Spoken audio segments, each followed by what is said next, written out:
Il y a trois grandes mécaniques qui sont dures à comprendre en JavaScript, et si vous les comprenez bien, ça fera de vous des développeurs JS chevronnés. La première, c'est la coercion, la transformation automatique de certains types en un certain autre lors de certaines opérations. On a vu que c'était compliqué, à part l'apprendre, il n'y a pas grand-chose à faire, et ça peut mener à des bugs en JavaScript. La deuxième, c'est la notion de scope des variables. Et la troisième, c'est la notion de référence en JavaScript. Ces trois grands thèmes sont les trois grandes difficultés du langage. Là, on est au cœur de la question du scope en JavaScript. D'accord? Si je déclare dans le scope dit global une variable A qui a la valeur 5 ici. OK? A plus 10. Alors, cette variable est dite dans le scope global. On peut imaginer dans mon index.js une espèce de fonction anonyme comme ça, ou qu'on pourrait appeler main, et qui wrap tout le code. Hein, elle est là, disons qu'on l'appelle main. Ok. Et ce qui se passe en fait quand je fais node de index.js ou quand votre navigateur lit votre JavaScript, votre fichier JavaScript, c'est comme s'il lançait cette fonction main.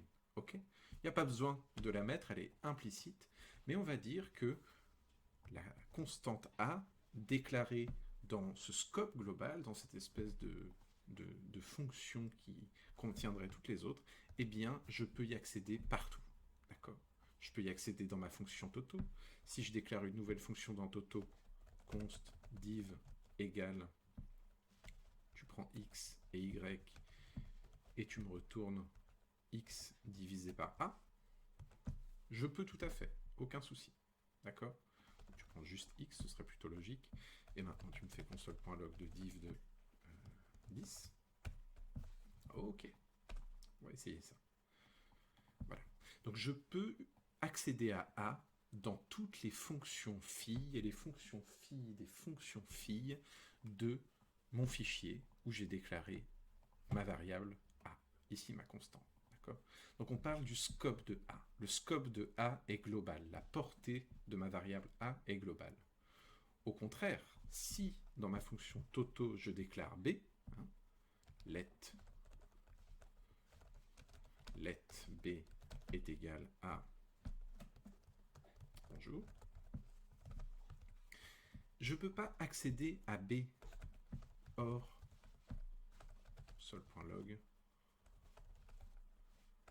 Qu'est-ce que je fais moi? Console.log de B.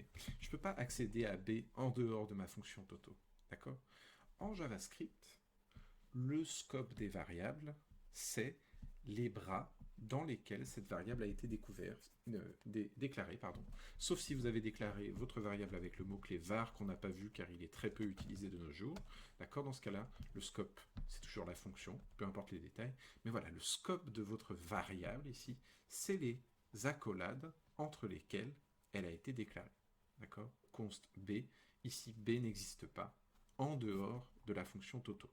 Par contre, aucun souci, du coup, il n'y aura pas de collision de noms, au revoir, ici, entre un de mes B et un de mes autres B.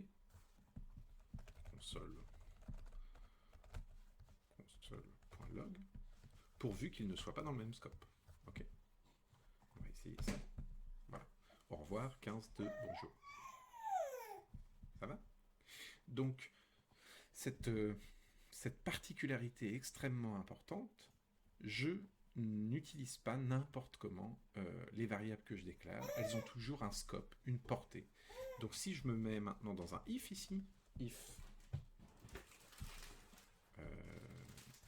b égale,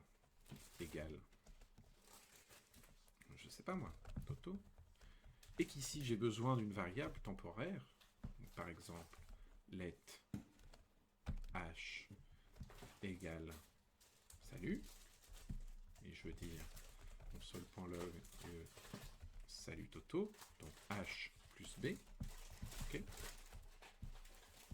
Et bien ici c'est pareil, en dehors de mon if, je ne peux pas utiliser h.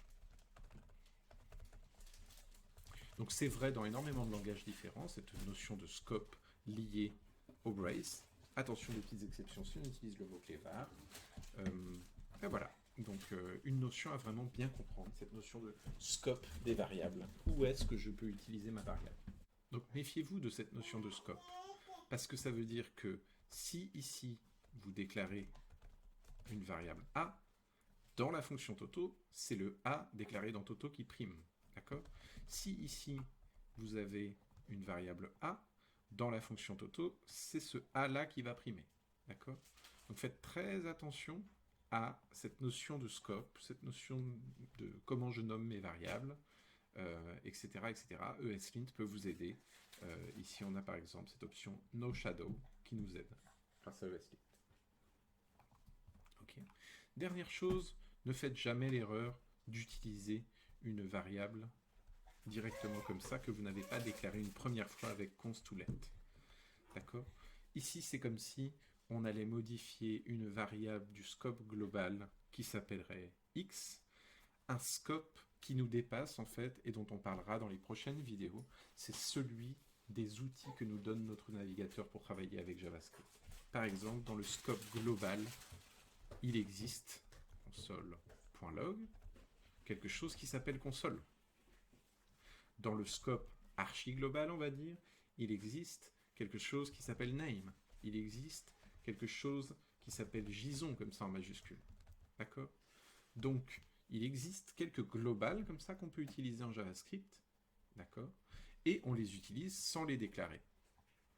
Toutes celles qui viennent de nous, c'est très important de toujours les déclarer pour ne pas les faire polluer ce scope global. Si jamais je fais ici x égale 3, ce que je fais, c'est que je mets à un extrêmement haut niveau le scope de la variable x et elle risque de faire bugger tous les autres scripts JavaScript de mon projet, par exemple. D'accord?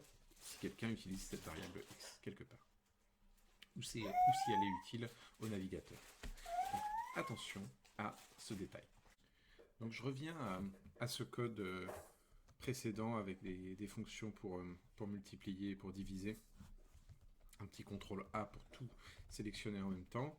Et c'est parti. Const, allez, on va dire add pour additionner, à qui je peux passer A, B, et ça me retourne A plus B.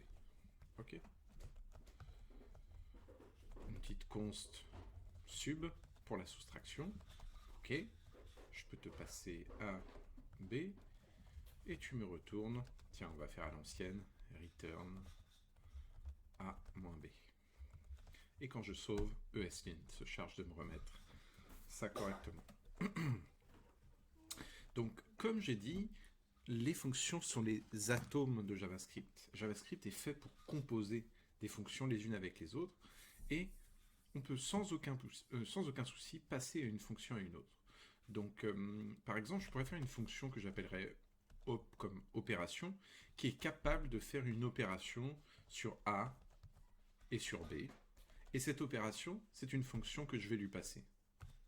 Appelons ça f. Ou alors même func pour bien voir ce qu'on est en train de faire. Eh bien, je peux dire que func s'exécute avec pour paramètres A et B. Et on va d'ailleurs loguer le résultat. Allez, on va mettre ça dans une variable. Let res est égal à le résultat. Et faire un petit console.log de res. Et donc ici, si je fais hop 2, 10 et 4 et que je lui passe l'opération sub, attention, vous voyez bien ici, je ne mets pas les parenthèses qui exécutent la fonction. Je passe la fonction telle qu'elle, prête à être exécutée plus tard. Et bien ici, ma fonction hop va récupérer 10, va récupérer 4 et va exécuter la fonction sub, reçue ici, avec 10 et 4. D'accord? Puis nous loguer le résultat. On va essayer ça tout de suite. Donc, c'est peut-être la partie qui peut vous sembler la plus confuse par rapport à n'importe quel autre langage de programmation qui ne serait pas fonctionnel. C'est des choses qui peuvent vous déranger au début et vous faire vous dire que ça va être compliqué de coder en JS. C'est pas grave si vous l'avez pas tout de suite, c'est pas du tout urgent, mais on découvre ça parce qu'on va voir que on va régulièrement passer des fonctions à d'autres fonctions préexistantes en JavaScript. On va le faire dès qu'on va vouloir prévoir le comportement sur le clic sur un bouton, par exemple, on va dire à JavaScript, tiens, je te donne une fonction, l'exécute pas tout de suite, hein, tu l'exécutes au moment du clic sur le bouton. D'accord? Je prévois d'avance qu'un jour, tu devras exécuter cette fonction. C'est un petit peu ce que je fais avec ma fonction hop, là, ma fonction opération. Je lui dis, tiens, je te passe une fonction, c'est toi qui vas être chargé de l'exécuter plus tard, pendant le déroulé de ton code. Et c'est dès la première ligne qu'il l'exécute. C'est pas exactement comme ça que va marcher un clic sur un bouton qui déclencherait une fonction, mais en tout cas, on va passer une fonction à une fonction. D'accord? Donc ici, dites-vous que j'aurais pu tout aussi bien lui passer la fonction add, et il serait passé ça. Donc si je décompose cette partie un peu plus compliquée, il a remplacé A par 10, il a remplacé B par 4, et il a remplacé func par add. Et donc c'est tout à fait logique que j'ai ce résultat-là. D'accord?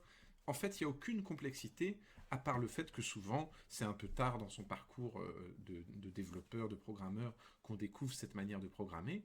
Mais en JavaScript, il faut le voir tout de suite si on veut pouvoir aller plus loin et bien comprendre comment marche ce langage-là. On va en avoir besoin dès les prochaines séances. Ok, je vous laisse potasser tout ça, faire quelques exercices, et puis on se rejoint pour la suite juste après.